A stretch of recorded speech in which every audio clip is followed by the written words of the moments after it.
ఒక healthy mind set, వీళ్ళు unhealthy, they need help, ఎలా మీరు డిఫరెన్షియేట్ చేస్తారు? ఒకటి ఫ్లెక్సిబిలిటీ థాట్స్లో కానీ ఫీలింగ్స్లో కానీ ఇవి ఎవర్ చేంజింగ్ అని ఒక బిలీఫ్ సిస్టమ్ మనం రావాలి.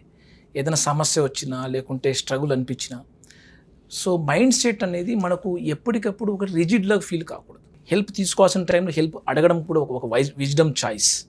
సెకండ్ థింగ్, మనం కనెక్టెడ్నెస్ని ఈ సమస్యకు సొల్యూషన్ పరంగా ఫోకస్ చేద్దామా, ప్రాబ్లం ఎందుకు వచ్చింది అనుకుంటా ఫోకస్ చేద్దామా.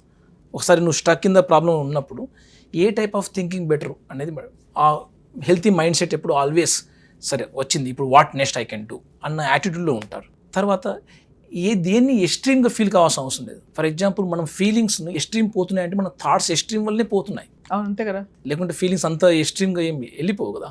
సో మోడరేట్ చేసుకుని మన కెపాసిటీలో మైండ్ సెట్లో ఉండే థింకింగ్ కెపాసిటీ మెయిన్ కారణం. సో థింకింగ్ని ఎప్పుడు కూడా ఫ్లెక్సిబుల్గా అరేంజ్ చేసుకోవడం. మూడోది, మనము మైండ్ సెట్ ఎప్పుడు కూడా టెంపరీ రిలీఫ్ కోసం చూస్తున్నామా, లాంగ్ టర్మ్గా వచ్చే రిలీఫ్ అండ్ రివార్డ్ కోసం చూస్తున్నామా. టెంపరీ రిలీఫ్ చేస్తూ మనం లాంగ్ టర్మ్గా నష్టాలు ఉన్నాయనుకోండి, అటువంటి డెసిషన్ మేకింగ్ ఎప్పుడు మనకు సమస్యలు క్రియేట్ చేస్తాయి. అంతే కదా. అది ఏ అడిక్షన్స్ కానీ మీరు చూడ, అడిక్షన్స్ అయినా లేకుంటే లైఫ్ స్టైల్లో లైఫ్ ఇంటరాక్షన్స్ అయినా టెంపరీ రిలీఫ్ కోసం చూసావు, లాంగ్ టర్మ్గా ఇది ఇక్కడ నీకు నష్టం ఉంటుంది తెలిసి, నాలెడ్జ్ తెలిసినా కూడా you are taking the decision repeated again అంటే మనం we are entertaining our mind set is going to something struck with the harmful manner, self destructive.